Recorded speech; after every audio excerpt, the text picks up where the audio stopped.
जी अस्सलाम वालेकुम।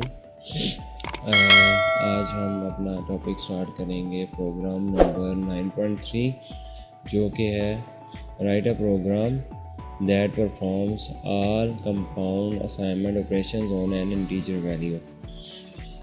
तो उसके लिए मैंने ये टेम्पलेट पहले से बना के रखा हुआ है। इसमें वो तीनों चीज़ें पहले से मौजूद हैं।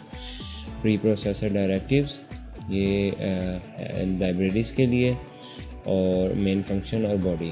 तो आज हम जो अपना काम स्टार्ट करेंगे, तो उससे पहले मैं बताना चाहूँगा कि जो हमारे कंपाउंड असाइनमेंट ऑपरेटर्स हैं उसके बारे में हमने पढ़ा है कि ये असाइनमेंट ऑपरेटर जो कि हमारा इक्वल टू का साइन होता है इसका और किसी अरिथमेटिक ऑपरेटर का जो है कम्बिनेशन होता है, जो हमने पढ़े थे प्लस का, माइनस का, मल्टीप्लिकेशन का, ये वाला। तो इसको लिखते ऐसे हैं, अगर कंपाउंड असाइनमेंट ऑपरेटर के साथ हमने प्लस यूज़ करना हो तो उसके लिए हम प्लस इक्वल टू यूज़ करते हैं। तो इसका मतलब है जैसे कि अगर मैं कहूँ a is equal to a plus B, a plus a, यानी कि जो भी a में वैल्यू है वो उसके इक्वल है, या a+5 कह दूँ अगर मैं,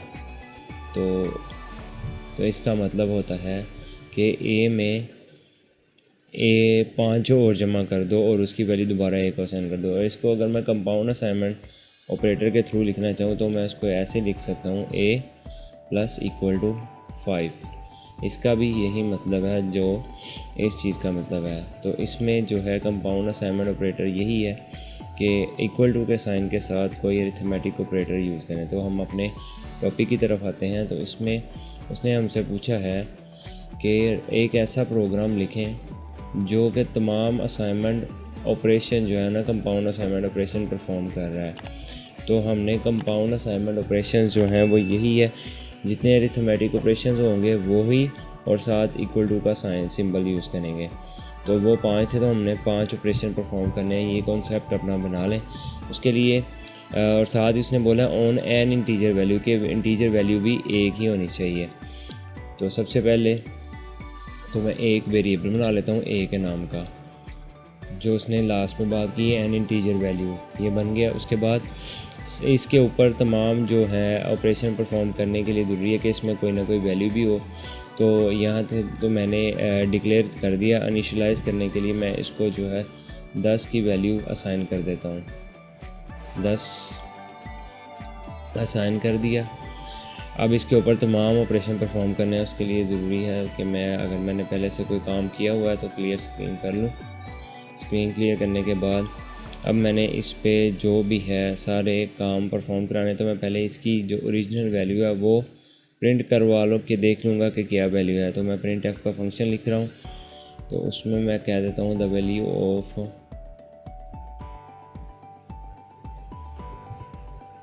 of A is equal to, उसको आपको पता है इंटीजर की जो भी वैल्यू होती है उसको मॉडुलस डी में रखवाते हैं। और साथ ही मैं ए असाइन कर दूंगा एट दिस प्लेस। इस प्लेस पे मैंने जो है ए को जब मैं प्रिंट करवाऊँगा तो मुझे क्या शो होगा, 10 ही शो होगा। और न्यू वैल्यू मैंने नेक्स्ट लाइन में करवानी है। इसके लिए मैं फॉर्मेट स्पेसिफायर यूज़ किया है, एस्केप सीक्वेंस यूज़ किया है, कौन सा, /n। ठीक हो गया। उसके बाद मैंने इसके ऊपर ही तमाम जितने भी मेरे पास हैं कंपाउंड असाइनमेंट ऑपरेशंस वो परफॉर्म करवाने हैं। तो उसके लिए आपको पता है कितने ऑपरेशंस हैं, 5 ऑपरेशन हैं। तो मुझे प्रिंट एफ भी 5 दफ़ा लिखना पड़ेगा। तो मैं क्या करता हूँ, इसको असाइन करवाता हूँ। अब कंपाउंड असाइनमेंट ऑपरेशंस करने लगे हैं, वो आप गौर से देखिएगा कि मैं अब चाह रहा हूँ कि a की वैल्यू में 5 का इजाफा हो जाए। तो वो हम इस तरह भी लिख सकते हैं a is equal to a plus 5। लेकिन उसने हमें जो कहा है कि कंपाउंड असाइनमेंट ऑपरेशंस परफॉर्म करने हैं तो हमें कंपाउंड असाइनमेंट ही लगानी पड़ेगी। तो मैं उसको इस तरह लिखूँगा a प्लस इक्वल टू 5। इसका भी वही मतलब है जो हमने काम परफॉर्म किया है। मैं दोबारा लिखूँगा इसको। अब प्रिंट करवा के अगर मैं देखूँ तो मुझे नई वैल्यू शो होगी।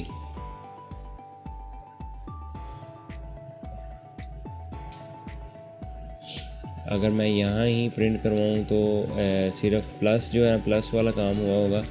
तो मैं जो हूँ सारे काम कर लेता हूँ। ए माइनस इक्वल टू 5 भी करवा के देख लेंगे, तो दोबारा से ये प्रिंट हो जाएगा।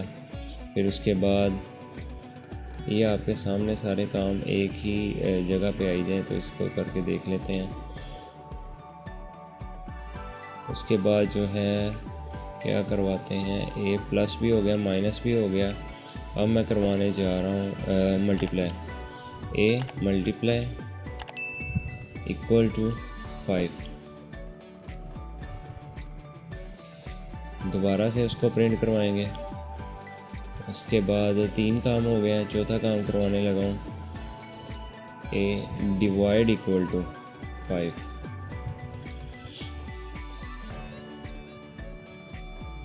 Equal to 5। तो उसके बाद तो डिवाइड भी हो गया हमारे पास। तो एक ही चीज़ रह गया, वो मॉडुलस रह गया, तो वो मैं करके देख लेता हूँ। ए मॉडुलस इक्वल टू 5। ये मेरे पास 5 के 5 ऑपरेशंस परफॉर्म हो गए हैं। तो अगर मैं इनको ब्रीफली आपको बताऊं तो अब यहाँ देखेंगे a इज़ इक्वल टू 10 है। जब मैं पहली दफ़ा प्रिंट करवाऊँगा तो मुझे 5 होना चाहिए। फिर मैंने कंपाउंड असाइनमेंट ऑपरेटर के साथ इसमें 5 प्लस किया है। तो दूसरी दफ़ा जब मैं प्रिंट करवाऊँगा तो मेरे पास जो है यहाँ पे इस जगह पे, ये जो जगह है इस जगह पे जब मैंने 5 जमा करवा दिया है तो 15 डिस्प्ले होना चाहिए। फिर मैंने इसमें 5 माइनस करवाया, माइनस करवाऊँगा तो फिर जब 15 उसमें वैल्यू थी -5 किया तो फिर यहाँ पे मुझे फिर 10 शो होगा। फिर मैंने इसमें 5 मल्टीप्लाई कर दिए, यानी कि 10 के साथ 5 मल्टीप्लाई होगा तो 50। तो इस जगह मुझे 50 प्रिंट होगा। 50 को डिवाइड किया 5 पे तो फिर 10 मुझे डिस्प्ले होगा। और उसका रिमाइंडर अगर देखें मॉडुलस 5 के साथ जब इसमें दोबारा से वो आ गया है 10 आ गया है। 10 का मॉडुलस फिर 5 के साथ अगर इसको डिवाइड करेंगे तो 2 उसका आंसर आएगा, लेकिन मॉडुलस क्या आएगा 0 आएगा। तो मुझे वैल्यू शो होनी चाहिए इस पे 10, फिर इस पे 15, फिर इस पे दोबारा से 10, इस पे 50, इस पे दोबारा से 10 और इस पे 0। मुझे ये वैल्यू शो होनी चाहिए। तो अगर मैं इसको कंपाइल करके देखूँ पहले से तो मुझे पता चल जाएगा अगर इसमें कोई एरर है। नहीं, इसमें कोई एरर नहीं है। अगर मैं इसको रन करूं तो आप देखेंगे यहाँ से भी रन इसको कर सकते हैं। तो रन क्यों नहीं हुआ, इस वजह से कि आपको मैं ये समझाना चाह रहा था कि हमने इसमें गेट CS नहीं लिखा। लास्ट टाइम आपको यही बताया था मैंने एक दफ़ा करके। तो इस दफ़ा अगर यहाँ तक किसी ने ये सोच लिया होगा कि गेट CS नहीं लिखा तो डिस्प्ले नहीं आया, तो उसको इसके कॉन्सेप्ट क्लियर हो रहे हैं। तो अब मैं दोबारा इसको रन करूँगा तो आप देखेंगे कि वही चीज़ 10, 15, फिर से 10, फिर 50, फिर से 10 और फिर 0 शो हो रहा है। ये सारे कंपाउंड असाइनमेंट ऑपरेशन इस पर परफॉर्म कर दिए गए हैं। तो अगर किसी का कोई क्वेश्चन हो तो वो दोबारा से मुझसे कमेंट बॉक्स में पूछ सकता है। तो इंशाल्लाह कोशिश करूँगा कि उसका जवाब दूँ। तो फ़िलहाल आज के लिए इतना ही। ये था हमारा टॉपिक प्रोग्राम नंबर 9.3। अल्लाह हाफिज़।